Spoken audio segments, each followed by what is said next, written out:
All right, guys, what's going on? This is the pilot episode for The Hard Stuff. I'm here with... Caleb, your main host, along with my co-host here. He's going to call himself the main host all week, but I don't know about that. I'm Bailey. We're going to be talking tech, we're going to be talking sports, and we're going to be talking how much Caleb hates to drink all the booze I bring home. Yeah, just a segue here. I hate whiskey, and we're basing this off the hard liquor, so I'll get my revenge one day with some tequilas. So first impressions, how was the smell? It's hot. It smells hot. That's all it is. It's fucking gross. Bareface Canadian whiskey. 7-year triple oak aged. Oh, it should be great. Absolutely. Little dark caramel color. Might as well cover the whole ice cube. This is a 3-finger glass kind of deal. And spill it on the desk. Fuck it all. All right. Ooh. It's got to be good. It was a $40 bottle of whiskey. To me, it almost smells like it's got like a tequila tinge to it. Oh, I hope not. Like, maybe it's the woodiness. Might be. Yeah. All right. Well, first impression? Taster? Yeah.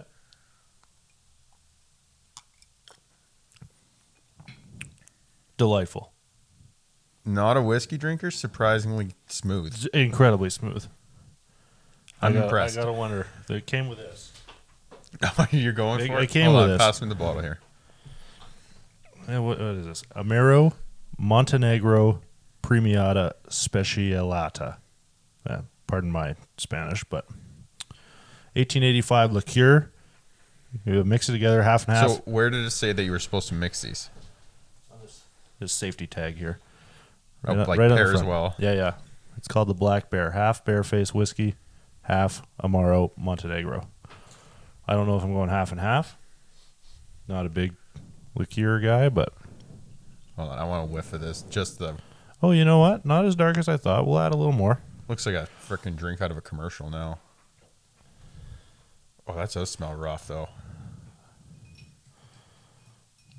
Ugh. Quick little stir here. Let's see where we're at. We're so prepared to stir with the pocket knife. Whatever.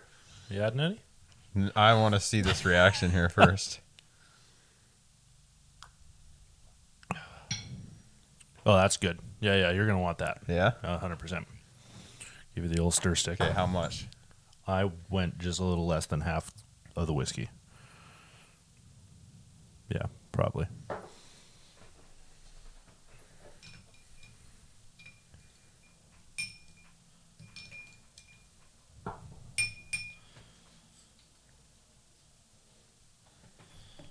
Okay, so, sorry, what was that called? Oh, Montero something. Amaro Montenegro. It's a liqueur. And this makes... It's a black bear, I think. Okay, Yeah. The black bear. The black bear.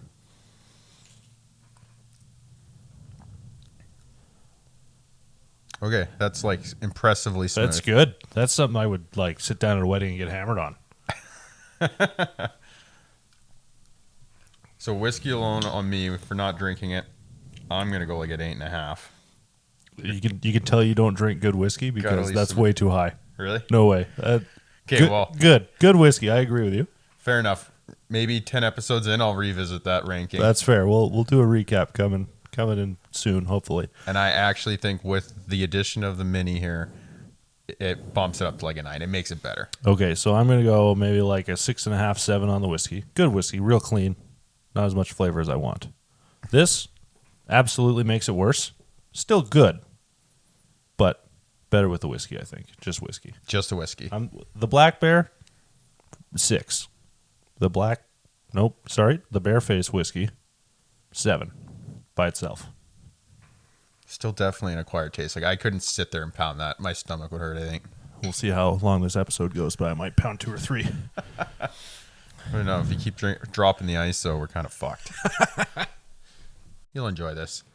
So, first things first, let's, every nerd guy's thing. We'll go games and tech. What do we got up first? How many hours have you sunk into the D2? All right. Remastered. Remastered. I got to be close, probably 15, 20 hours already. I've put in 2 solid 8-hour days and then, a couple hour, 2 hour here, whatever. What about you? I know you haven't played it much. You've been on and off, hit and miss. What are you thinking? Not something you're sinking hours into, eh? Not yet. I think just because of how much I played in the past. It's like D2 for me was like the first time I built a computer.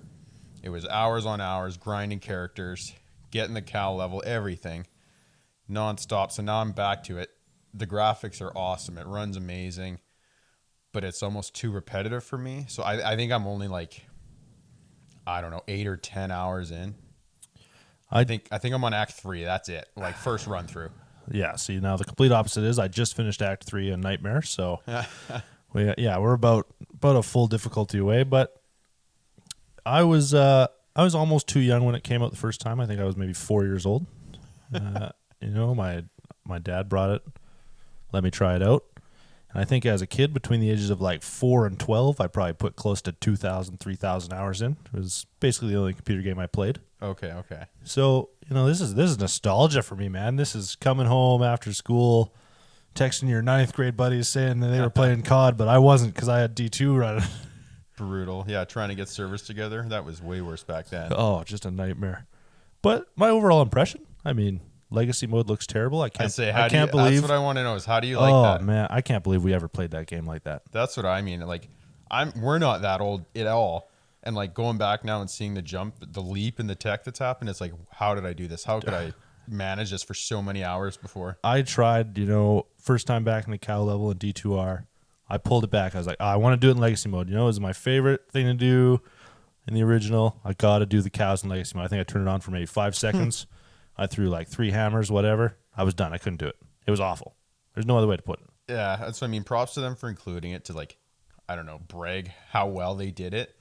But like you think back, because definitely back then when I started gaming, I didn't have even a 1920 monitor. No, I was playing at the most 1280. If that. I don't know if that would improve it now or not. Like, I couldn't imagine trying to. I don't even know if it will pull in like a 4K resolution, but it would just be bricks. Oh man, it'd be awful. I can't even get it to run smoothly on 1920 in Legacy. It still cuts itself down to 1028 or whatever the hell it is. But so saying that, like, I'd say I'm still green into it. You've got, let's call it round about 30 hours. Yeah, at most, I'd say. Is it something that, as a game that you spent money on, remastered, that you will? Do you think you'll continue to play it? It is. It's going to be a game that I play when all my buddies are just like asleep, at work, whatever. If I'm just trying to sink some single player hours in, I'll play D2. If I'm trying to have a good time, other guys are on. There's other games for that. There's new games coming out for that. We got Battlefield coming beta right now. We got New World just released. I was going to say, we're going to talk about this a little bit later, but I think if you make the leap into New World, all that solo time, you're not going to have time for D2. Like, New World is a grind on its own. And if you're going to commit, you're going to need those spare hours. Ex-RuneScape player. Big RuneScape guy. When I wasn't playing D2, I was playing RuneScape as a kid. The solo grind is boring as shit. Yeah, but that's why you're older now. You have more money. You have a multi-monitor setup. There's nothing wrong with a little hockey or even golf on the other monitor just to get you through it. I don't know if I could do it. I just don't know. I can pull up a streamer. I got Tim, I got Nick, I got the boys sitting beside me essentially, it feels like. And it still bores the living shit out of me sometimes. Yeah, I hope you give it an attempt then, but I think you're in for a world of hurt. Well, let's talk about it. The good, bad, New World. What do you got to say? You've sunk a lot of hours in. I see you on it all the time. What do you think? I think it's a current hit. I think it fills the gap between what gamers were looking for because WoW, it's WoW. Very few people can pick that up new and get to kind of the sweatiness level that people play at now. Where New World's new, it's coming out. It gives everyone that Skyrim feel graphic-wise, and it gives them like this new MMO. Because to me, I tried Elder Scrolls Online, and it was more buggy, it was more unfinished. It felt like a step down. Where fair enough, so be it. The server issues have happened. I mean, but aside 2-hour from queues that, are great. Yeah, for the scope of the game though, I think it's done well in the fact that even talking to some of my buddies playing it myself, very few bugs, very few glitches. I've only had to use an escape glitch once just for kind of legging into something. And I think for a game that you come out, it's 150 to 200 hours for a relatively green MMO player to cap out on the level. that scale of game coming out now is perfect. It's like, why not commit to it? It's something new. It's something that everyone's on the same level. So there's no one like miles ahead that it's like, oh, I'm never going to get there. No one's into the end game stuff really. It's coming. That kind of game has been out for 20 years already, and it is RuneScape. And you know that. This is look at the the game. support and look at the graphics. No, this is the game. That's all it is. It's a graphical update. Exactly. The only change is third-person fighting and the graphics. That's it. You walk around, you cut down a million trees, you go do a quest, you kill a monster, you kill 4 joke's monsters. on you because it starts and it feels like all you do is chop trees. But then when you actually want to start crafting, it's like, oh, guess what? You have to go mine ore for 4 hours. No different than RuneScape. Yeah, except I'm going to make my stand right here. The graphics are everything for that. Of course they are. I mean, they have to be. It's 20 years newer. Exactly. But it's the same fucking game. But I'm not in it far enough to make that decision because I've only done one dungeon now, or I think they're called expeditions. There's no end game raids. I haven't done any of the faction stuff. Like, I know RuneScape all has its own versions of that. Every MMO does. But I have high hopes that they'll support the game well enough, long enough that it gives it a fair chance. Like, I'm not saying it's a WoW killer right now. It can't be. WoW's been here for what, 20, 30 Too big years. to die. Too big to die. Exactly.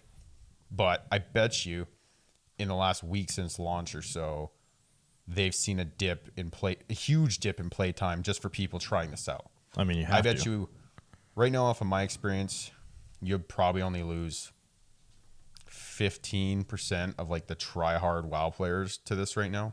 I don't even think it's that high. I don't think the tryhards are switching anytime soon. I think your casual WoW guys, they cap out level 30, 40 per expansion. I think those guys are looking for something new. I think your hardcores are always your hardcore WoW guys. Blizzard has a fan base whether you hate them or not. Whatever. No, and I agree. And like I can say it, I used to be a hardcore WoW guy, and I could see this being the same issue. I loved WoW, and then unfortunately, I got older, I got married, I bought a house. All this crap. You don't have the time. As you the grow time up, to grind. you never want to be the guy to say like, I don't have time for video games anymore. But as it got there, like, WoW just couldn't. It wasn't an option there. I couldn't be a raid leader anymore. I couldn't be part of the guild. So it's like you can't be the guy in real life saying no. I can't come out for beers. I got to go play WoW. I got a raid scheduled either. Exactly. You turn 25 and it's like, oh, I don't know if I can say that anymore. Well, I think the first time it was like, okay, we got a weekend raid scheduled, 12-hour days, so be it. And then it's like, shit, now we got like the season opener for golf kind of thing. 4 or 8 guys going out on the course. It's like, do I want to be that guy that's like, I have to go to work. Yeah, like, I can't cancel for a video game. I know better. And saying that, like, I'm in a perk right now. The wife's away for a month. New World's getting a ton of time. But if it becomes that much of like an hour horror down the road, it's going to be the same issue for me. Oh, you have to cut it off. You can't let a game take over your life no matter how good it is. No, I agree. But I think the way that it's laid out, taking a peek at it with like the dailies kind of stuff that comes up for areas, your farming stuff to work on your professions, I think they're going to do an okay job of catering to the casuals as well. As long as I don't get overrun by level 60s every time I try to do like a half-ass PvP quest, I couldn't care less. There's going to be those guys that are going to fuck me just raw. No. But like, because you can't think like that though. Eventually, no matter how casual you play, you'll get to 60. Oh, eventually. It takes a while, or like me helping you out, coming back, whatever. But it's going to be like how well when it gets to PvP stuff that they kind of weapon balance, if any.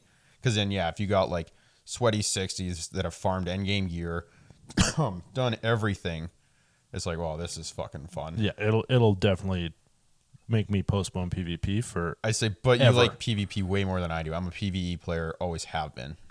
I'm strictly there to either get my shit pushed in or do it to others. So if I continuously get rolled, it'll kill the game for me. But that's understandable. New game, not optimized for PCs. It's supposed to be not optimized. Killing cards, killing other parts. What's your take? You got a brand new 3080 Ti. Well, are you willing to risk it? I have been. Like, I've been on nonstop. I won't lie. Like, it's got me skeptical. I'm watching everything. I got monitors on temperatures. I got the FPS up. I got the performance pull. I even have like the wattages and everything, making sure it's not ramping up. Always on my other monitor. Doesn't matter what's going on. And so far, I've been good. I know when it first came out, it was because of the unlocked FPS stuff. Capped that right away. Like, I try and play 240, just to dumb around it to start. Locked everything at 60, like no screwing around. And I've changed it recently. I've gone a little bit higher, and now it's like I'm not uncapped. I've got capped background FPS, which is an option, but I have uncapped like regular. And so far so good. Right. No heat spikes, like everything's running well. Like I have a full soft line liquid cooled rig and it's working well. GPU's not on it, but like CPU temperatures are good. Everything's good. I'm not willing to close everything down, keep playing and not look anymore though. So, I'm Team Red. I got 6900 XT. I'm not concerned. This is the one thing that's nice for me right now. I waited. I bought during scalping times, whatever. No red cards are dying. I might not get full RTX support, but I couldn't have a care in the world. But I know in the past you've been monitor shopping. Are you going to make the leap to 4K gaming? On that game, I don't know if there's going to be. But not even that, because we're talking about risking your GPU zone. I know you like Team Red, but it's a little bit of a step down now. Like, are you content with that, or like? Oh God, no, no, absolutely not. If there was an option when I bought, I would have been Team Green 100%. Now that this news has come out, 30 series are lighting on fire, 30 series are bricking. I'm glad I got a red card, but for games where I want the full RTX, the full 4K experience, I would way rather a 3080 Ti or 3090. It's too far. I know AMD says, we compete with the 3080. No, you fucking don't. I have the 6900 XT. It's close. I think that's kind of on par with the 3080, like the plain 3080. Yeah, which is a good card. Don't get me wrong, great card for. The only difference is like I won't argue. I'm happy with the 3080 Ti because of the space between Team Red, but I paid for it. I paid the premium to get that. Yeah, I paid a scalper and I paid less than you did. Exactly. And the big difference though is like because we both wanted it at the start, like 3090 would be awesome, and it's awesome for 4K gaming. Even if whatever you run the risk of breaking it, because I know 3090s have been worse than the 3080s currently. Absolutely. But it's like, are you prepared because of this world shortage to go out there and spend quadruple, triple the amount of a freaking price? I can't spend $3,500 on a 3090. That's Canadian. I can't spend that. Yeah, no, at that I don't even know if you can right now. No. The whole time we were shopping and building, it was $4,000 minimum. Yeah, I mean, as a guy who built the entire rig during the shortage, yeah, I paid 4K including my 6900 XT. I couldn't imagine paying 4K for a 3090. That's retarded. Exactly. Well, even I told you through the whole process, like my previous build, which was top of the line, 1080 Ti's in it, to this current build, was like half the price. My current graphics card cost the entire build of my last gen computer. So now, getting away from the graphics card, still staying with the game. Other hardware dying. We had, but Shroud, 2 days ago, or maybe it was yesterday, I'm not totally sure. PSU exploded. Bang, pop, exploded in his computer. What do you think of that? He was playing New World, he was streaming New World, PSU exploded. Okay, I'll fault maybe the game a bit for that, but because it's Shroud, because he's like a professional streamer, you have to wonder like how much crap he's got running off his one PC. No, he runs multi-PC. Does he? He's got stream PC, he's got game PC. And it was the gaming one that crapped out. Yep, because he came back on seconds later after the explosion on his stream and said his universal power supply exploded and ended his stream prematurely. So I don't know, maybe it sucked too much power, blew a breaker, and that's why his stream ended. But I said, what does he mean by universal power supply then?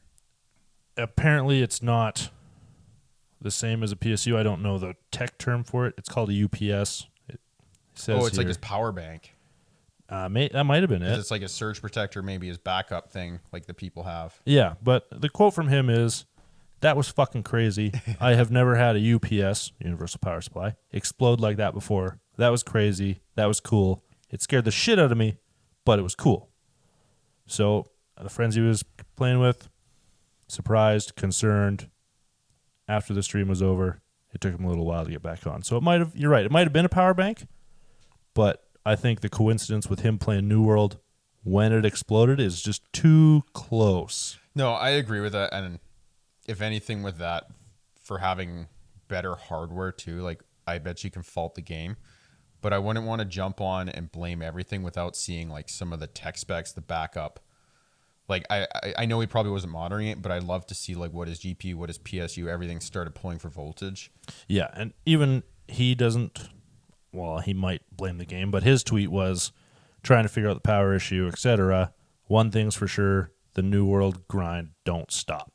So he's not afraid of blowing but shit up. fair Obviously, enough. I've seen his Twitter thing though, or his feed, because he's the one that's putting out. He's like, anyone that thinks they're gonna play this nonchalant, stay away. Oh yeah, He's the one that's like deterring anyone that's a casual. He's like, this game's not for you. which is incredible because the amount of hours that guy puts into Valorant, I don't know how he has the time that he does for New World. But that's what I mean. Is he gonna game swap for it? Oh, he can't.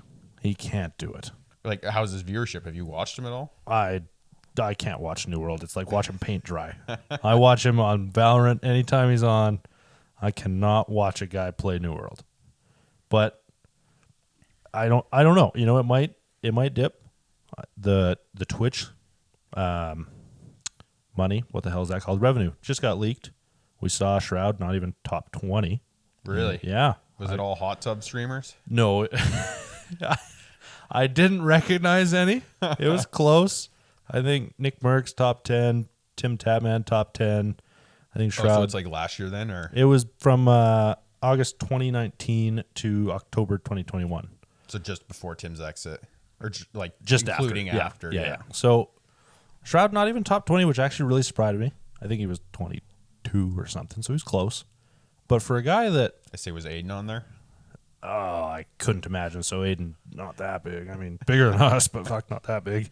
But for a guy that big following, left to Mixer, him and Ninja robbed him blind, and came back to Twitch. I would have expected more than whatever the hell it was, $1.5 million or $2 million over 2 years. Honestly, 2 years or 1 year? I was Like one fiscal year, wasn't it?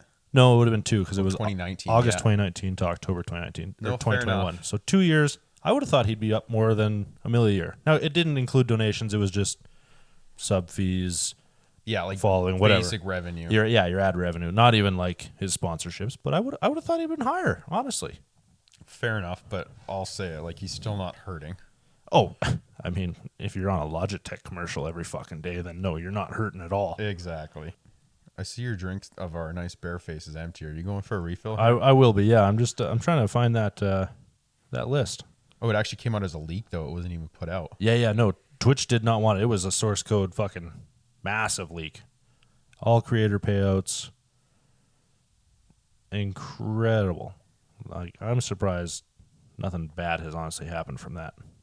Well, I don't know. They've been plagued with, like, legal issues nonstop. Lots of content creators leaving. Lots coming in. Like, I don't try and, like, talk shit about them, but the whole hot tub scene that's there, like, I can see why a lot of viewership leaves. But saying that as someone that's left to watch Tim a lot, like, the other platforms aren't there yet. YouTube is making big moves. You can't lose. Well, Courage and Valkyrie were quite a while ago. But Okay, so yeah, in third was Summit 1G. Fourth is Tifu. Fifth is Nick. Like, and yeah, they're not hurting at all. No, but find the next page. We're talking about Shroud right now. Shroud was 25th. Yeah, he's not even close to those guys. 2 million over 2 years. I mean, as much as Summit does stream GTA and whatever fucking games he streams, I can't watch that shit. Holy. Well, and that's what I mean. For the type of viewership he has, to see Lol Tyler ahead of him by 10 spots is hilarious to me. Yeah. The dude's like, he's good at the game. He's never been the best, and he's just known for raging. Did you see that League of Legends like made him the face of League? No way. Oh yeah, they solved their issues. They talked it out, I guess. He's a big deal right now. He always comes up on like most suggested. I didn't know that though. That's awesome. They're friends. He went from being banned every time he streamed on a new account to being friends with the League guys. It's because he used to lose his freaking mind. Well, I mean, I'm sure he still does, but I think he's done running it down mid every time he dies. Yeah, maybe just breaking shit on his desk still. I don't know. I actually haven't watched him in a long time just because he used to be so like toxic to watch. I think guys like that, they don't change. If you wanna break everything on your desk every time something goes wrong, that's just who you're gonna be. Okay, question to you then. Should the streaming platforms let them? Oh, absolutely. Where do you draw the line at like what's too much gamer rage? Because the same stuff goes to like Old Ninja, Tfue, all that stuff. Where then you see them simmer down. You're like, oh crap! I hope I didn't infringe on the policy kind of thing. I mean, I'm gonna a guy you probably don't know, but an NBA player, Myers Leonard, a little bit of a Twitch stream guy. Racial slurs. That's where I drop the line. You know, you got a big figure face like that, playing in the NBA, getting upset like Jewish slur words because he didn't like getting sniped. Like, that's my line. I don't care if a guy goes off. I agree with that, but I think that's separate because if he's getting a streaming fan base because he's already a professional in an industry that's had way worse situations like that, he should know better. Yeah, but I mean, a lot of these guys that are streaming, they're big names in other shit as well now. You got Lupo being the face of Gillette. Yeah. Tim and the Cowboys, Tim and Bud Light, Nick and FaZe, Nick and the sports book. I can't remember what at least from them he's it's on. stemmed from gaming. Where like, especially when they started before they got the limelight, every one of them has cleaned up their act. Like I miss the old after hours streams. Like those got pretty bad sometimes. Lupo After Dark. Exactly. Ninja After Dark. But incredible. like they started where it came from and they've been groomed by like I'll give a lot of that benefit to Twitch. Oh, absolutely. The purple snake will get you. But that's what I mean. They started there and they've been brought up in this environment and now it's there. I'm saying it's like you or one of our best friends starts tomorrow and makes it big as a rager. It's like, is that... I think you got to let it rip. Does it have potential anymore? Or is it too I think it cleaned up? has to. No, you know what? I think there will always be a group on Twitch that love to see that shit. You know, everybody likes seeing Summit stand up, throw his chair, punch his monitor. You know, he's really calmed down. But everybody loves to see it. Everybody loves seeing Ninja absolutely lose it, threaten to buy a bank and foreclose a house. Yeah, exactly. There's You always a start market trying to for fly. that. I'm happy that we've grown up now to see people start from the bottom and end there to be like that kind of flex. Because it's like, yeah, you're kind of a dickhead right now doing it, but like good on you for making it. Yeah, but if I had $100 million, I mean, I'd do the same fucking thing. You'd already be dead. It's whatever. You know, you gotta have the guys that'll rage. Not everybody's perfect, and in the world of video games, nobody's even close. I think the most calm guy I've ever seen has been Shroud with his new games. Is Tim lately after his new sponsorship and the switch to YouTube? Yeah, it's chilled him out. Like frick this and frick that. That ain't Tim. Yeah, Come on, that ain't Tim. But you know what? Whatever. It keeps the monetization. we need a good old courage breakdown again. Oh, the wild man. So, got off topic a little bit. Whatever. Rant. Battlefield. First impressions. Terrible. Terrible. You said you didn't hate it. I didn't hate it, but like I asked you, what was your first Oh, impression? terrible. Fucking hated Exactly. it. I hated it. So then I jumped back on. Like I gave it like another 4 hours. I think I played like 4 or 5 games solid, just wanting it to get better and better. And I switched every class. I played everything. I tried it from sniping and like glitching and lagging through every bush and rock on the floor to like running an assault and just getting mowed down by like endless helicopters. Absolutely. To me, it felt like every other Battlefield in the playstyle. And to its defense, like it's still open beta, I guess, but being a month away from release, it felt extremely unpolished. 100%. It felt awful. The things that I think make Battlefield were not there in this release. See, and to me, I disagree that it felt like Battlefield. Like if you could have gave me that game like with no title, I'd be like Battlefield. But, and again, to its defense, the graphics now with the semi-realism, the guns you kind of recognize, unreal. I think they did an awesome look great. job. Oh, the graphics are unreal. They look But great. it's like as soon as you try and move, shoot someone, get in a vehicle, I don't think it's ever been so clunky. No. Even like a game like Warzone, I can actually see my character jump in the truck. I don't want to hop in a truck and all of a sudden be teleported into the gunner seat. Yeah. Not with the amount of realism we have now. You know what? 10 years ago, Bad Company, whatever. I don't care. I'm going to throw some shade, though, and we're not going on topic on it. I'm extremely disappointed in Warzone for their level of graphics with the scale of their game. Terrible. Exactly. Just awful. We're going to leave that at that and go back to Battlefield. We'll come back next week. We'll have our Warzone gripes and whatever. You know, big game, whatever. We'll leave it next week. We're going to leave it today at dog shit. That's all we can say. but yeah, Battlefield. I mean, I don't know if I had a buggy game. It could have been numerous issues. But the quality of life stuff, I'm dying. I got to reselect every fucking scope, attachment, everything on my gun. Which I'm every curious, time. because you had to, and I've played since again. Like, and I double checked my game. I did not. Oh my god, I had to pick my character sometimes. Like sometimes I was playing as that engineer guy, you know, with the sentry guns. All of a sudden, I'm that chick with the healing gun. I'm like, well, I'm still trying to run the assault pack, but I don't fucking want this heal gun. I want the rocket launcher or the sentry gun. Yeah. It was like every third death that would happen. Every death, my attachments would clear. I spent 20 minutes just on Steam trying to fucking refund the game because I couldn't handle it anymore. Really? I couldn't. So you did refund? I tried. I couldn't figure it out. So yeah, I still got it, but I'll give it one more shot. But I don't know. I couldn't handle it. I'm in the same spot. Like, I'll give it another day here, potentially tonight, maybe tomorrow before work, where like I commit to it, because now that you said it, I'm like really considering the whole refund. It's that bad of a feel that for me, having games like New World, all the new stuff coming out in the next couple months, it's like if I don't spend the $100 on this kind of thing, I won't miss it. I have fallen off so much on those FPS games for now. I don't need Battlefield to fill the void, and especially not at $90 fucking dollars. True, but you're also one that like, what's your backup thing? Because you hated Apex. I hate Apex. It's terrible. I would rather play Cold War, not Warzone, Cold War any day. And if it's not that, I'm dicking around in Valorant. But only Sticks and Stones.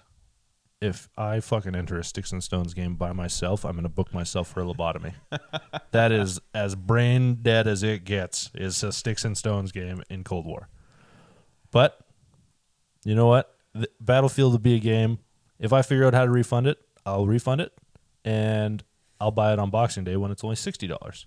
Because it's not terrible, and I expect it to get better. Or you'll come back 1 year from now and it'll be on like EA Pass. Exactly. It's not a terrible game, but it's not a $90 FPS game. So it's direct comparison, though. I know neither of us have really played it. Would you consider Vanguard over it, or would you wait for like the next Modern Warfare game? Seeing all the glitches that Vanguard had in beta was atrocious. I mean, you're only a multi-billion-dollar company. I wouldn't expect you to know how to make a game. Yeah. It looks really tough from the billion-dollar standpoint. But at this point, if it comes out for $69.99 instead of $79.99 like Battlefield, you fucking bet. Absolutely. I enjoy Call of Duty. I used to, you used to rip Battlefield with your buddies all the time. Modern Combat when we were in elementary school, 1942, like those old Battlefield games felt different than Call of Duty. This almost doesn't. This feels like Cold War, a little jacked up on the graphics, and the guns don't hit near as hard because apparently everybody walks away from a 50 cal shot. Yeah, I agree with that. I think everyone's too focused on filling that Battle Royale void. Which like, this isn't even a Battle Royale, but the 128-man lobbies. It's terrible. 64 versus 64, or whatever the last one was. Yeah. Or maybe the one before that, because I think I missed one or two. 64 versus 64 was big, but it was controllable. Yeah. You didn't have 7 guys in helicopters flying around every flag and just destroying everyone. It was awful. I played 2 games. I had to turn it off before I broke something. Yeah. So summarizing that, I think for me, I'll give it another day, but as it sits, it's a pass on the sake that, like, I hope they come out with an honest, like, game changer. Yeah. Pushing into cleaner running stuff. There's a lot more competition now. Everyone's been at home through COVID. Like, you're starting to see these games come out to really make people pick. Like, there's so many games now that it's like you have to decide where you're going to split your time up. And for me, Battlefield, I don't think is going to be one of them. No, I can't. You know what? If I'm dying for the FPS kick and Call of Duty continues to go the way it does with literally hackers in every fucking game, it doesn't matter. There's somebody that's just apparently unreal with a pistol all the time. Doesn't matter. Yeah. I'll rip Battlefield, but I'm not going to sit down, get drunk on a Friday night with a LAN party and play a bunch of Battlefield. Yeah. I can't do it. I don't know anybody that could honestly do that with that game. That's what I mean. It's not one of the ones that just like you get eager. It's like, okay, everyone's coming over, LAN party, meet up, rush home after work, jump online, skip No dinner. shot. It's like it's not happening. No shot. You couldn't do it.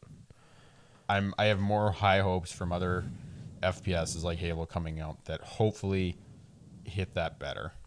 I think it has to. I mean, I grew up playing Xbox, buying Halo, playing Halo religiously. I'm pretty sure like the first 3 Halos I waited at Best Buy or Future Shop. Oh yeah, you did the overnight. Yeah. You waited outside. You got your mom to grab a camp chair. Exactly. You waited. You got that game first thing. And you know what? You skipped school the next day because you didn't feel good, but goddamn, did you rip Halo. Yep. God forbid you can't do that now, though. I feel bad for anyone that's in middle school or high school that's considering calling in the sick card. That is one thing I learned from being a kid. My son, you know what? Maybe twice a year. I understand big releases come out. Tell your mom you're sick. I'll cover for you. It's all good. Yeah, and how are you going to cover yourself when you're sitting down to play next to him? Somebody's got to stay home and watch the kid. You Okay. can't leave a kid home sick by himself. You know. I glad this is- volunteer to take that. I'm glad this has been pre-planned because it's not like your wife will ever hear this. No. Of course, Figure not. this No, out. We'll keep it casual. Yeah. So that's probably it for this week on Game and Tech. But let's move on. What we got? Sports starting up first week preseason hockey. What are we? Week 5 in football. Week 4 or 5 in football. I say this could set the whole feel for how my fantasy football did today. Ooh, I got a bye week. I'm doing okay. And I did poorly. Robert is beating me by 2 points. Well, you only had one guy play though, didn't you? I know he did too, though. He had Henderson, running back from Seattle, and Metcalf for me put up 2 less points. I only got to watch like 1/4 of the game. You know what? You got to expect that. You can't expect the wide receivers to compete with running backs. Once in a while, Tyreek Hill. What do you think? Did you see that from Mahomes? No, I didn't last week. So last week, whatever, they connected for 3 TDs or something. Tyreek and Mahomes put up like 80 fantasy points together. Really? Yeah. So after the game, post interview, somebody posts a meme. I haven't seen it yet. I just kind of heard the story, but picture of Patrick throwing the ball with his eyes closed, and all it says was "fuck it, Tyreek down there somewhere." Fair enough. But when you build your team around your quarterback, like you expect nothing less. But you know, best part, somebody asked him about it in the post game interviews. Said, "Hey, Like this meme specifically? yeah." They said, "Hey, did you see the meme? Fuck it, Tyreek down there somewhere." And he just laughs. He said, "Just saw that in the locker room." You know, it's kind of true. I'll admit it. You know, he's a little guy, but he's great. He'll go find the ball when I throw it, and I think that's the perfect rendition of Tyreek Hill. He is gonna catch the ball if it's in his area.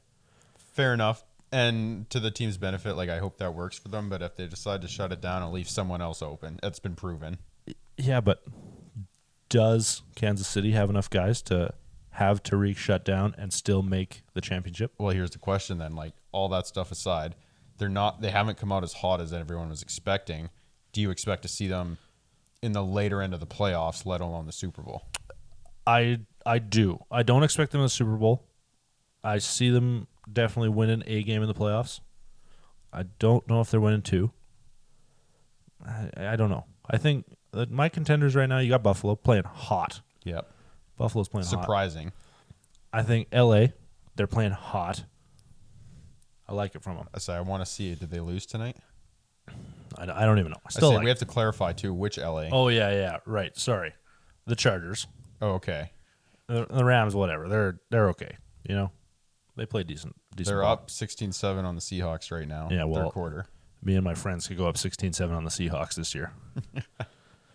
But yeah, I got the Chargers up there. They play good ball. I like it. But I don't see them winning. I think you always have to have Tom Brady as a Super Bowl contender. Yeah. No matter who he's with, I don't care. It's him and Gronk. They could always win a Super Bowl. As much as you love to hear that, No. as a Russell Wilson Seattle fan. Yeah, I'm not a Brady fan. I have him in my fantasy point league, but you can't deny it. He's playing well. He's designed that team to what benefits him best, and it shows. And at what, 58 years old? Yeah. Good Lord. And apparently with 5 more years to go. Minimum. If Giselle lets him play that long, it'd be incredible.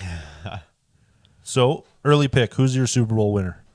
We got a couple contenders. KC, Tampa, LAC. Do you think the Titans are a contender? Absolutely not. No? No. I think they're having a great season so far. You're right, they are. And I'm very excited to watch them go 8-5 or whatever the fuck it is. So do you think Baltimore has contention? No. Baltimore could barely beat Kansas City on their worst day. Lamar just did it. I know, on Kansas City's worst day, and they barely beat them. Exactly. So No, absolutely not. Lamar front flips into the end zone, bruises his hip, and takes 2 practice days off, and you're telling me he's a Super Bowl contender? The guy's a fucking head case. I love to see guys with passion and to play hard, but, dude, if you're going to front flip, fucking stick it. I think it's too early to make a prediction fully for who makes it, but I expect to see Brady there. Like, optimistically, I'd love to see like the Seahawks get there. I don't think it's their year. I don't expect them to be there. Russell Wilson, good QB. DK Metcalf, love his personality, good receiver. Too many penalties. Well, yeah, I mean, there's that. But you know what? I'm a Pittsburgh guy. I want to see Pittsburgh there. Big Ben, absolutely playing terrible, can barely throw the ball anymore. It's not going to happen. I know it's not going to happen, but we're talking about Seattle getting in. I'd like to see Pittsburgh in. I'll throw this out there. If Brady makes it, I'm happy. So be it. The only team I really care that never makes it is Green Bay. Yeah, you still got the hate on for Dennis, eh? That's for personal reasons. Yeah. And I hope it stays. I mean, I also, Dennis is not a right guy, but I don't want to see him win the Super Bowl. I think he would just lose his shit. I could not handle the strut through work at all. I would probably take a month off of stress leave. I just couldn't deal. That's a big man coming in hot if they win for sure, man. So what your early pick? Did you ever finalize that? You expect to see Tom there. I'm going to leave it at that. We'll revisit in a week or two, but my one pick for now is I say Tampa goes there. I think Tampa goes there. If they can avoid injury, they'll be there. I think even with injury, they'll be okay. I just don't know if they have the depth. Like if Gronk goes down, Antonio goes down or gets into trouble. I don't think they got the depth for much. I think they got the system. Tom's always been a system guy, 15, 20-yard passes. He's never Aaron Rodgers. He's never going for 80 yards to Antonio. Yeah. I think the system. They don't need to. Because of the system. I'm telling you. He's there. He'll be there. He'll always be there. But the Patriots also just showed us that they understand his game and he can be shut down. It was a much tighter game for them. Who won? I believe Tampa won. Yeah. But it was like a 3-point spread. Yeah, because they missed a field goal. There you go. Yeah, the Pats missed a field goal. I agree. He can be slowed. I don't think a 20-point game is shut down, though. A 20-17 game. Yeah, they won by 2 points. Yeah, I don't think a 20-point game is shut down. No, fair enough. You see those teams lose 18-7. So if that's your stance on that, though, does Tampa have a good enough defense to continue with this train? Because they've been letting in minimum 20 points every game. Their preseason, so be it, but 34-3 loss to the Titans says a lot for their D. It's going to be the same thing as Kansas City winning. They're not winning on their defense. They are going to win by outslinging the other team. Which, again, brings me back to someone like Baltimore. Semi-strong offense, solid defense. Though. No, I couldn't handle it. So my final pick, I'm expecting Tom to win. You expect to see Tom there. You're not making a pick. I might revisit this next week, but call me right now. Me and you are going to Tampa. Watch the last game before, and they'll probably be 13-3. Sorry, that was before playoffs? Yeah. Okay. And it won't matter at all. Tom will be just sitting on the bench, smoking darts, and waiting for playoffs. So, golf, kind of wrapping up. Yep, finally. Shriners Open this weekend, I believe. Yeah, Ryder Cup just finished 2 weeks ago. What a joke that was. That wasn't even a contest. Apparently. There were higher hopes going into it. Well, I could not imagine being Team Europe and being slapped that badly. I think they had one good day. I don't care if they had one good day. What was the score? I got to pull up the score here. 19-9. Yeah. So, in a 19, and I understand team game, different competitions. I really thought Team Europe had more talent than that. I understand, America's good. I think they have the talent. I know I can't name it off the top of my head. I know a couple of their big players sat out. Lots of people didn't want to play that tournament, actually. That is the part that surprises me the most, is how do you get asked to play for, not country technically, because it was a lot of different European countries, but your continent. How do you be asked to represent your continent and say, nah, I'm going to sit this one out? without going into too much depth, I think it's a lot to do with the same thing as like the Olympics. Though it was a whole bunch of COVID stuff. You're getting ready for playoffs now. Like you have a lot of other big games coming up. Like it's a lot of resource to commit to that, to potentially come out sore, come out flat. But what are you coming out flat Not for? practice. What are you coming out flat? The Shriners Open? Fair. I mean, I can't even think of the tournament they had last weekend if there was one. If you're coming out flat and you're worried about the Shriners Open and Matt Wolf shooting a 9 or 10 under or whatever the fuck he had today, like great round for a guy. Finished 7 under. But you look at the Shriner right now, you have no major contenders. Everyone's sat it out anyways. Exactly. So my question is, why are these guys sitting out the Ryder Cup? I don't get it. You'll have to go out of your way to ask one of them. You know, I will. Blast we're their gonna head Twitter down feed. there. Yeah, we're gonna head down there. I'll get a couple of these guys on the phone. Who knows? We'll ask him because I can't see in the top 5 right now. Not really any names I recognize For You know, this current guys. tournament, Guys I recognize. Like you got Sung Jae. You know, Matt Wolf was close. He's tied for 5th, but there's 5 guys tied for 5th. Hideki tied for 10th. Like I haven't seen a big name, like quote unquote big name until hang on, still scrolling here. I mean Victor Hovland tied for 31st. You don't have much going on this week in golf. But it's what, day 1? That's not the point. Apparently it's an easy course if you got guys shooting 10 under, 8 under, 8 under, 8 under, 5 guys shooting 7 under. Fair enough. But at least with that, if everyone's expected to shoot that well, it shows the gapping and what's going on. Yeah. So you get guys that drop down. They're either one, having a bad day. Like I don't know anything about this current weekend. I don't know how the weather was. But if you start getting gaps between your major talent, like there's something that's causing it. But I'm curious because it was this weekend and the last tournament, I believe, that again, a lot of the big players haven't been playing. But when you go to the world rankings, even the money leaders, it's all the names you'd expect to see, honestly. Yeah, but do you think that just comes with the end of season? Everybody's kind of just, it's small tournaments, fuck it. I think so. I think it's going to be a lot of everyone staying home, practice, getting ready for all this year-end stuff. Now, what do we have left? What do we have left for year-end golf tournaments? This Ryder Cup just wrapped up. We've already done the Masters. We've done the U.S. Open. We're kind of running out of tournaments. Big tournaments, at least.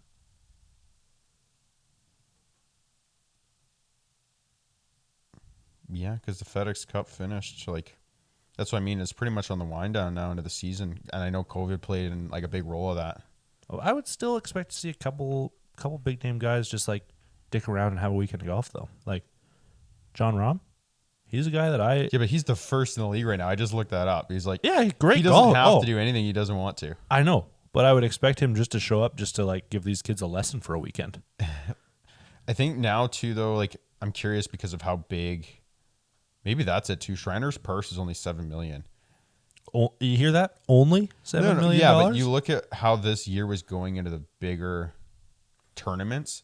Like you've never seen as large of these purses, and like I don't know how much merit is to it. Listening to some of the other podcasts, I know that the pros are getting more picky because it's like you don't go out there assuming, or some of them do, but you just don't be like, I'm gonna win this. I'm in it for the whatever $2 million first prize. It's like you're coming out there. Okay, if I place top 25, what's my purse? And I'm not saying it's like, oh, it's not good enough for me to go play, but it's like, do I risk making whatever it is, still 200 grand this weekend? Do I take the week off, stay at my home course, practice for 2 weeks, a week, whatever, come back the week later to a purse that even dead last in the money gets you 400K? I think with the field at Shriners, you'd expect to see, maybe not your top guys. Like, you don't expect to see Ram, you don't expect to see DJ, but I expect at least Spieth to go there because you know he's shooting top 5. Yeah. After the weekend he had we'll at the revisit Ryder. this in a week or two, though, because from the current one that we're on, Shriner, the next 2 tournaments go up to a $10 million pot. So we'll see if there's some more money players there. There has to be. You can't take 3 weeks off at the end of the year. You got to get a paycheck from time to time. Maybe you don't. I don't know. Maybe Titleist and TaylorMade pay these boys good fucking money. I don't know. have no doubt. But like saying that, so ranking your PGA top tour standing right now, you got John Ram in first, DJ sitting in second, Morikawa is in third.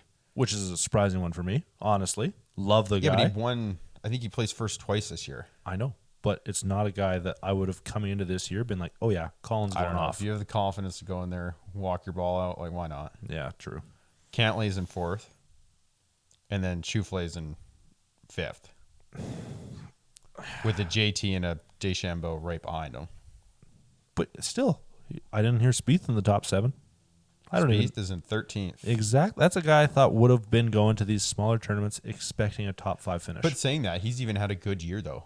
He had a win. He's been placing top 5s. Like this was his comeback year for sure. Which is why I thought he would have been there, like kind of just on a trophy collecting year, just hanging out at the small tournaments, winning, and heading home.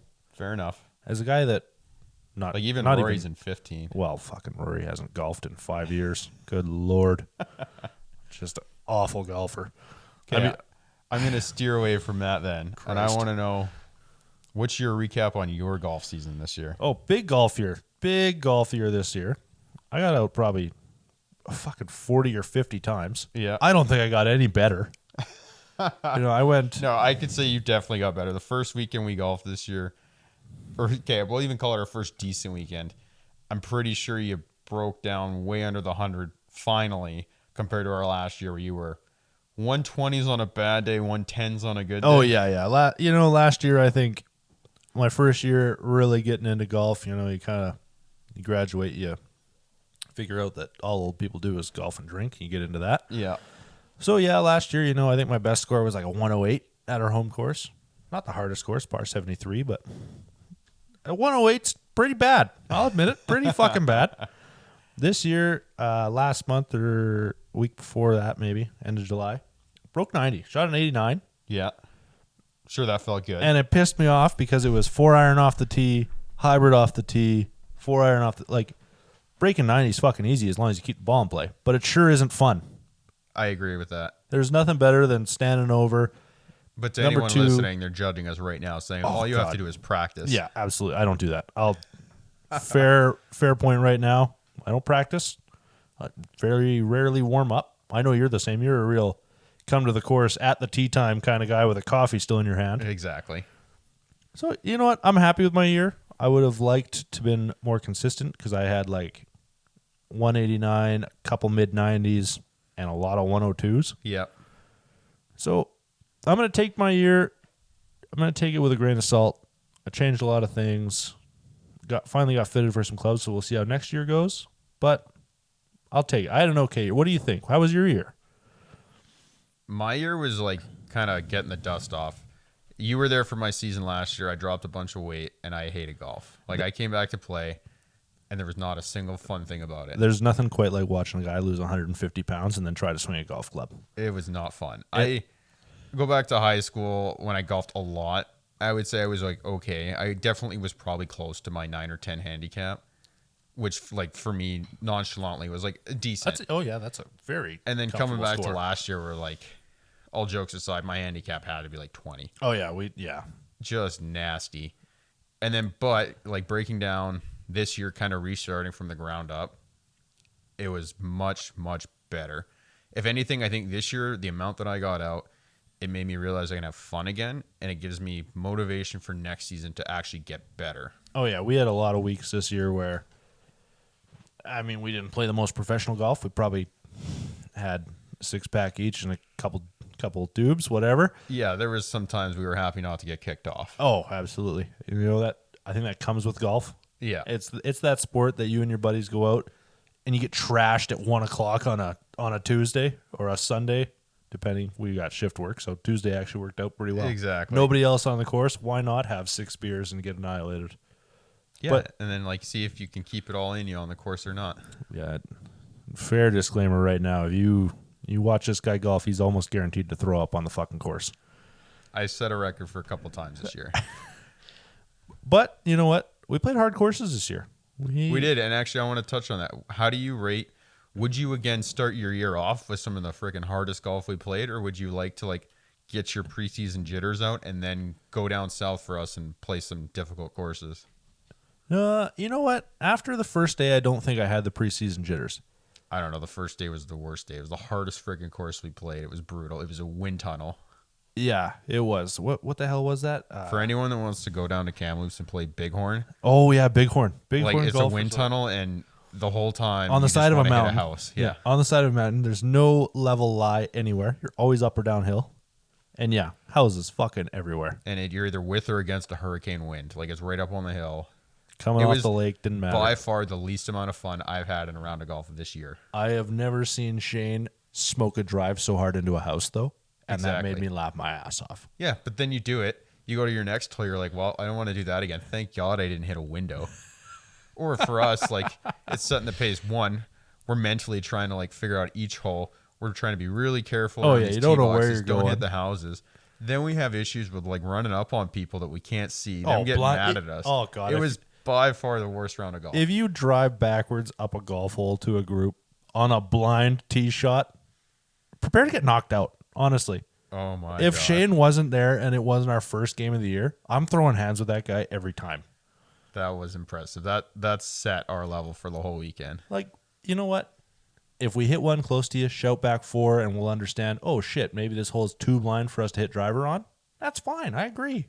But if 2 balls kind of roll close to you and you go backwards trying to start a fight, you might be a dickhead. Just maybe, yeah. I mean, putting that out there. It's like don't come off and be standoffish right off the bat. But going back to it, would I start a year with the hardest courses we've ever played? Every time I would do that, 100%.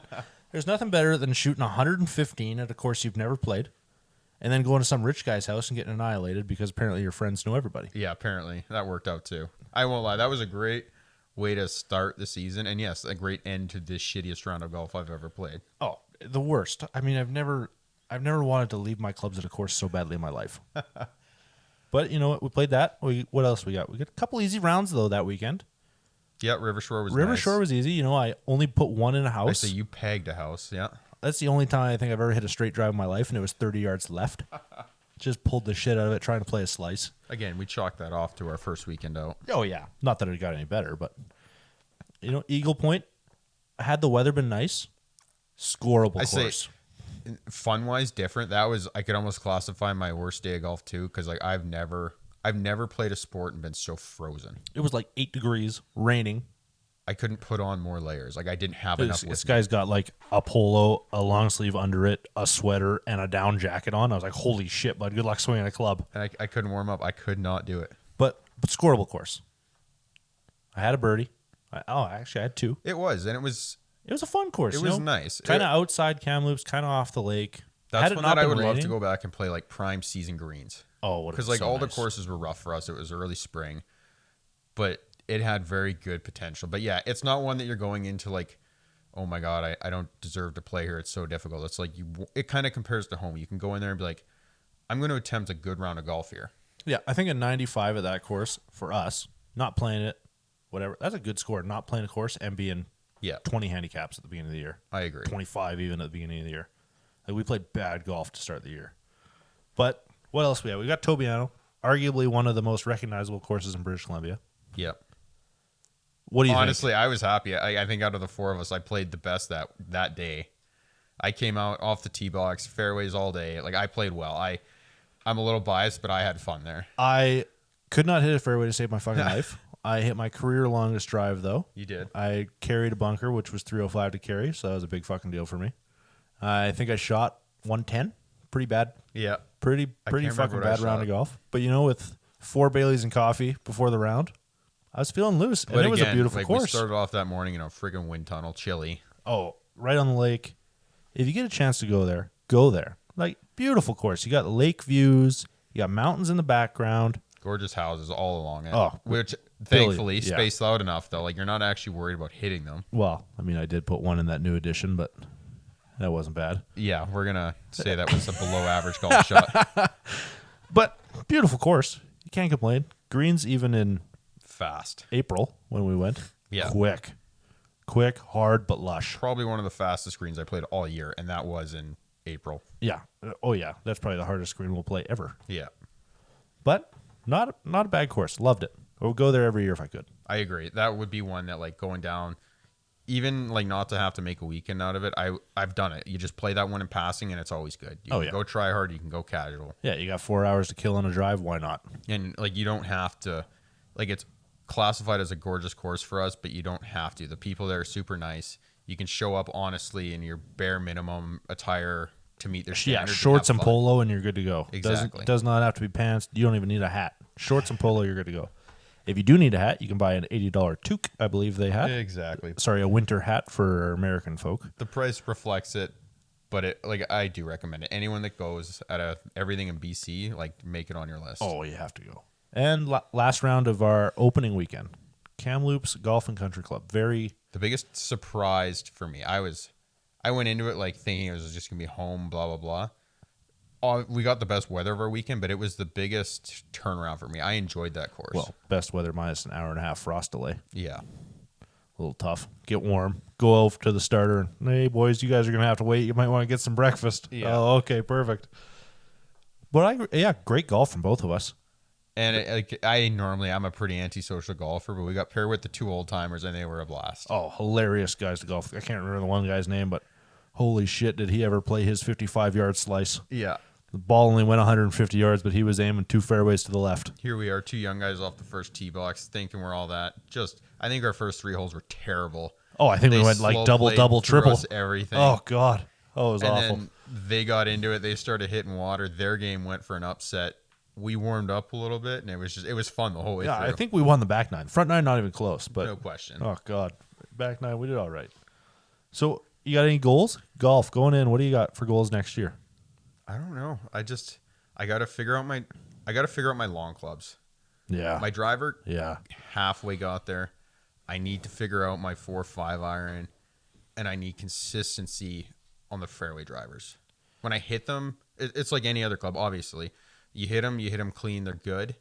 But like for me, there's no half-ass recovery. Like it's topped or gone. Yeah, a bad shot is bad. A good shot's good, but a bad shot is terrible. My biggest improvement this year was I'll call it chipping, but my pitching wedge play. Holy shit. You ever seen a guy carry less fucking clubs in his bag? This guy is fucking out of the sand, pitching wedge, 120 yards out. To 60-degree. Right. Sorry, you bought a lob wedge this year. Out of the sand at the beginning of the year, pitching wedge, 120 yards out, pitching wedge, 30-yard pitching wedge, 5-yard bump and run, pitching wedge. I've never seen it before in my life. It was incredible to watch. It pissed me off so much. And it worked for my entire season. But coming to that, I've never done so well within 100 yards, and my putting saved my season this year. Now, I think we played completely opposite rounds of golf every year. Once the driver was kind of figured out, I was hitting a lot of fairways. I've never had a problem with my 5-iron, with my hybrid. I don't care. I can't chip. Anything less than a full pitching wedge for me is complete garbage. I might as well just write down a +4 on the hole. And I probably averaged at minimum a 2-putt. This is going to be coming down to, you should practice. Work on your stroke. Yeah. Work on your short game. I can't do it. I show up to the range with a big bucket of balls. I'm like, okay, I should grab my wedges, maybe like a 7-iron and warm up. Then I end up hitting disco stick for 45 minutes. If I can recommend anything, it's like go to Costco, buy the grass rug, and just putt all winter. I have one. I have a grass putting rug. It's got the automatic return. I still like to take full swing 5-irons in my living room. Yeah, there you go. There's nothing better than ripping a 4-iron. My wife loves that. Nothing better than ripping a 4-iron into the fireplace. I look forward to the day I get a phone call. It's like, can you help me change a window out before the wife gets home? No, I got foam balls. I always hit towards the drywall, never the windows. Okay, fair enough. Patch is cheaper than a window. So, NHL. Do you have any expectations for that? I've been out of it. Kraken are going to win the cup. Oh my god, this fucking guy. They can't. They're going to. No, the rules are they can't. They're going to be contention, top in the league. They will, 100%. The same thing Vegas did. They came out and they rolled everybody for no reason. I hated it. I hate to see it. I'm just glad nobody from my team, Penguins, nobody important got taken. Yeah. I still got Sid. I still got Gino. It doesn't matter from there. The rest of the guys are fucking whatever. They just fill the gap. I think just because it's preseason, I haven't watched a ton. I'm not making much for predictions. No, I'm more excited about our fantasy right now, and just the fact that we get to watch hockey again without like the broken conferences, like we actually get to see some nice Yeah. matchups again. We're going to have hockey in Canada again. Exactly. Finally. So Not this Northern League bullshit where all the teams are trash except for the Oilers, but they still don't make the playoffs. yeah, the Northern Conference became just a like It was a joke. Leafs and Oilers kind of thing. It was a total joke. It Montreal took the fun out was of watching for okay, me last but year. it was a terrible year for Canadian hockey. The only sport that we're ever supposed to beat America in, and it was an awful year. Yeah, and then the Canucks got COVID for like a month. Well, fuck the Canucks, honestly. I mean, you got your hardcores in BC that are like Canucks this and that, but the Millionaires were good. I'll give them that. Wow. The Millionaires won a cup. That's fine. But I agree. Too early for predictions. I want to see preseason. I want to watch a couple games this week, a couple games next week. I don't know if I'll have a prediction next week. I'll have a prediction the week after. I foresee NHL being a hot topic coming up, but as it sits right now, not a ton to say on it. Nothing. Absolutely nothing. You got high expectations for the Kraken because they pick whoever they want. Like I said, I've been a bit of a bandwagoner in the past. I grew up Canucks. Wow, I would not have guessed Actually, that's a lie. I grew up Colorado. Oh, the worst. I had my all-time goaltender, Patrick Waugh, fanboy forever. Oh, God. Switched to the Canucks because, that's what you do in BC. That's what you do in BC, yeah. From there, I think it was despite everyone that liked the Canucks went to the Oilers.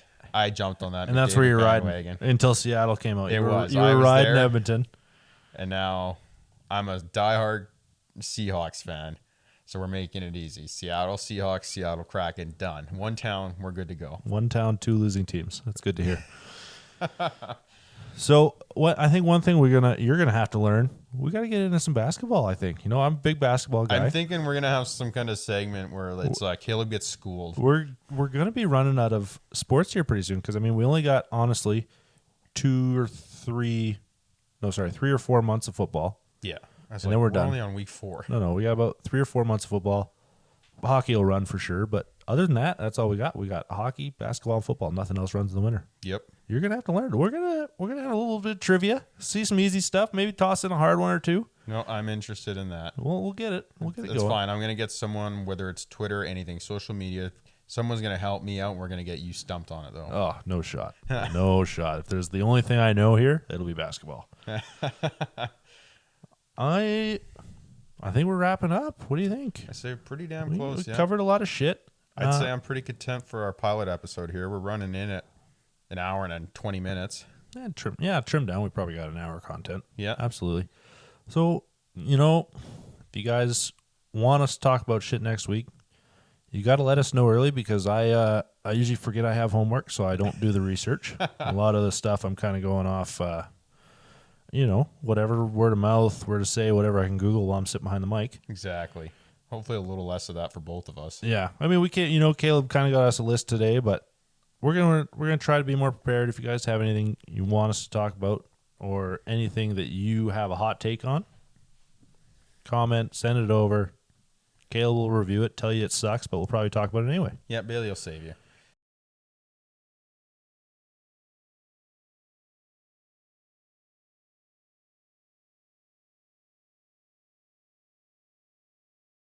We did a bad job of touching on it, but like our whole concept is we're trying to get smashed while talking about this, talking to everyone. Oh, yeah. The sponsor. So we came in with our liquor. So if anyone has some recommendations for some whiskeys, just anything hard liquor, because, we're going for the hard stuff here. Nice. Good segue. Yeah, Love that. You got to give us the shout out on that because we're pretty much trying to get a hold of everything. And hate our lives, enjoy it. Don't matter. I'm pretty happy today with our Bareface Canadian whiskey. Yeah, sponsored by Bareface this weekend. Not really sponsored by, but I'd love it if they were. Yeah. Bareface Canadian whiskey. 7-year, triple oak aged. Mediocre. Caleb gave it a 7 or 8. 8. I gave it a 7. We mixed it with some Amaretto Montenegro or something. Yeah. Amaro Montenegro. Better Spanish this time. Made a black bear. Caleb enjoyed it. I thought it made the whiskey worse. No, I did enjoy it. I thought for someone that can normally not stomach it, like just whiskey, because it's normally fire going down your throat. It was smooth. Really smooth. Oh, it was smooth. So that's recommendation. Get it? Great whiskey for not whiskey guys. And it's not going to break the bank, honestly. No, $40 for, what is this, a 2.6? I think. I'm not sure what Americans call it, but it's 750 milliliters, so 3 cups. There you go. That's the best conversion I got. 3 cups of whiskey, $38.99. Not a bad deal. Came with this little bottle and a drink recommendation. So, Little disclaimer: we have no idea if you can get it in the U.S. or not. oh yeah, I'm gonna almost guarantee you can't, but if you can, I'd pick it up. Absolutely good whiskey. Not great, but good for what it costs. More to come on that. So that'll be it then. That's it for this week. Yes, sir. We are done. I think we'll probably try to record during the week, have every episode out maybe on the weekend. Yeah, don't hold us to that though. Yeah, that's loose, man. We're both on shift work and we got sports and stuff, man. We're starting to play hockey this year. We'll talk about that next week probably. Yep, probably. We're doing all right. We'll catch you guys next weekend and we'll see what's going on. It's to be determined what socials we're going to show up on. I know Twitter will probably be at least one, so if you guys ever want to put in some feedback, hit us up on there. Looking forward to hearing from everyone, and we'll talk to you next week. That's it, guys. Peace out.